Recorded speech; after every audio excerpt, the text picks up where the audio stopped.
J'ai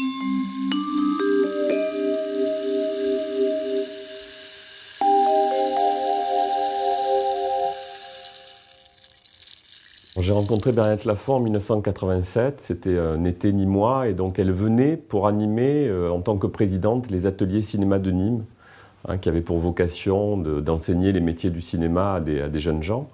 Et moi, j'étais un jeune cinéphile de 26 ans, je sortais mon premier livre qui était consacré au Miston de Truffaut. Et donc il y a eu une très belle première rencontre sur la place du marché à Nîmes, sous un soleil de plomb du mois de juillet 87. Et à partir de là, on a commencé à nouer des liens, à s'écrire, à se voir régulièrement. Et en 1995, je me souviens de la date précisément parce que j'ai retrouvé un courrier, je lui ai proposé de faire un livre d'images. C'est l'expression que j'ai utilisée, un beau livre d'images. Parce qu'elle avait fait déjà des autobiographies, mais il me semblait qu'il manquait un album avec cette dimension iconographique qui retracerait sa carrière. Je me suis un peu fatigué et usé à chercher un éditeur parisien et j'ai essuyé quelques refus. Et puis un beau jour, j'ai eu l'idée, beaucoup plus tard, de proposer ça à Bruno Dohan, donc de l'Atelier B à Nîmes. Et le projet s'est enclenché très vite.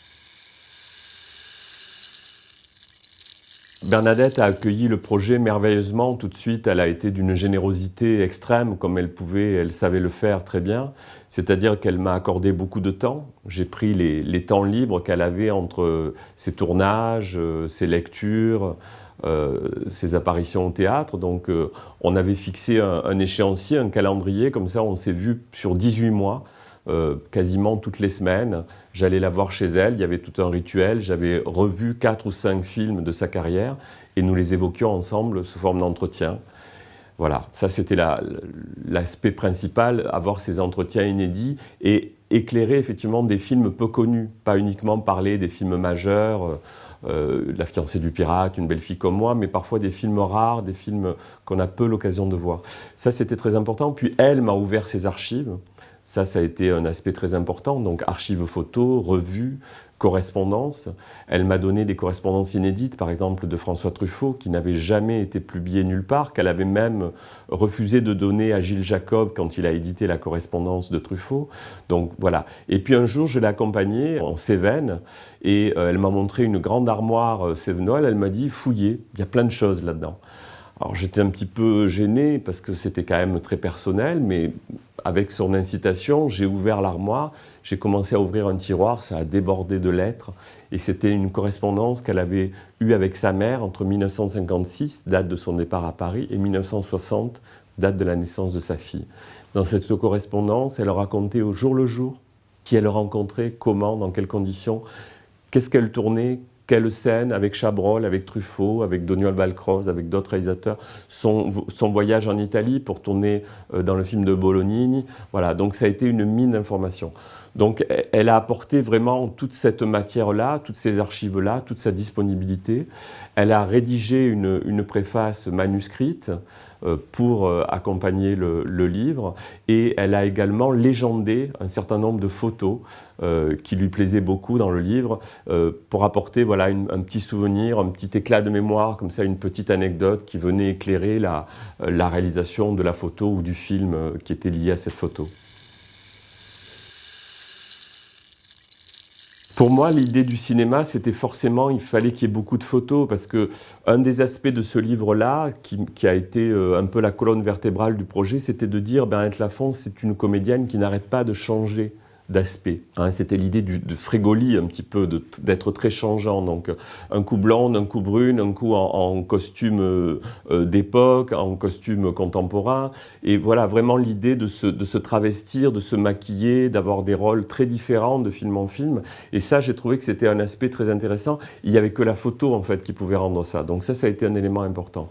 Et pour le livre, on a tout de suite réfléchi à l'idée d'avoir 3 éléments en un. C'est-à-dire, effectivement, cet aspect très visuel, et Dieu sait que Bernadette nous a incité à développer cet aspect très visuel, à faire des grandes photos, et on avait aussi l'idée d'avoir du texte, un texte important, donc non seulement le texte de l'entretien qu'on a fait ensemble, mais également des petits éclairages d'écrivains, de journalistes, de comédiens, de réalisateurs qui ont travaillé avec elle et qui faisaient un portrait d'elle, et également, 3e élément, faire de ce livre un livre de référence, avec une filmographie très détaillée, une bibliographie, une vidéographie. Donc voilà, laisser ressurgir mon passé de documentaliste qui fait que voilà, j'avais envie aussi d'en faire un ouvrage de référence. C'est vrai que la disparition brutale de Bernadette Lafont cet été m'a privé du plaisir que j'espérais, qui était de lui mettre le livre entre les mains. Pour moi, ce livre, c'était aussi un acte d'amour, un geste d'amour, et l'idée d'avoir été frustrée de ce moment-là, ça a été assez difficile à gérer, puisqu'elle a vu le livre fini, mais elle ne l'a pas vu imprimé, malheureusement. Donc ça, c'est pas évident à gérer, mais en même temps, ce livre, avec sa disparition, a pris une dimension testamentaire. Donc je me suis dit que c'était un livre important aussi qui allait témoigner de ce qu'avait été la richesse de sa carrière, d'évoquer effectivement sa générosité, d'évoquer sa très grande curiosité, qui l'a amené à tourner très souvent avec des jeunes réalisateurs dont elle a été l'interprète pour leur premier film, dans les années 70-80, elle a beaucoup fait ça. Donc voilà, pour moi c'était important de témoigner de ça, de témoigner que c'était une belle actrice, que c'était une belle personne. Et voilà, donc après avoir été très attristé, très chagriné par sa disparition, maintenant je suis plutôt à me féliciter d'avoir partagé ce bout de chemin avec elle et de pouvoir aujourd'hui témoigner de cette amitié, de cette générosité, de cette belle personnalité qui était la sienne.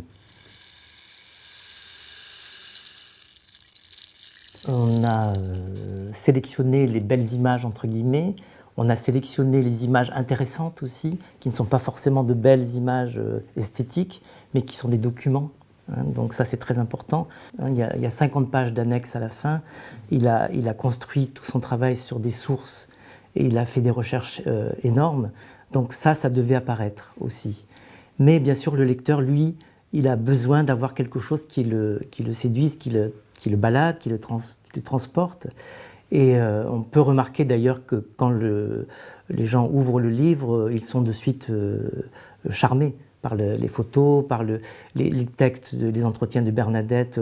On a aussi mis des petits extraits de phrases en exergue pour que les gens puissent s'accrocher aussi, rentrer dans le livre de façon différente. On a choisi ensemble des grands photographes qui ont réalisé des beaux portraits de Bernadette Lafont. Bernard Bastide a beaucoup travaillé là-dessus, il a choisi des textes de réalisateurs. Et tout ça contribue à rendre une image, à construire une histoire autour du personnage de Bernadette Lafont. L'actrice, avant tout, qui démarre sa vie parisienne à l'âge de 17 ans, qui rencontre les gens fous des cahiers du cinéma, qui commence à toucher à tout, et à la mode, au cinéma effectivement, et au théâtre, aux arts culturels, etc. Et puis on est transporté et on suit cette actrice qui a des hauts, des bas, on suit sa vie et on est avec elle. Et je trouve que tout ça transparaît bien dans ces entretiens, et tout ça transparaît aussi dans le choix de l'iconographie, dans les critiques aussi de Chabrol, de Truffaut. On a un texte de Truffaut qui est magnifique et qui ouvre le livre, qui est un texte vraiment formidable, superbe, où il décrit en très peu de mots, il décrit l'actrice avec force.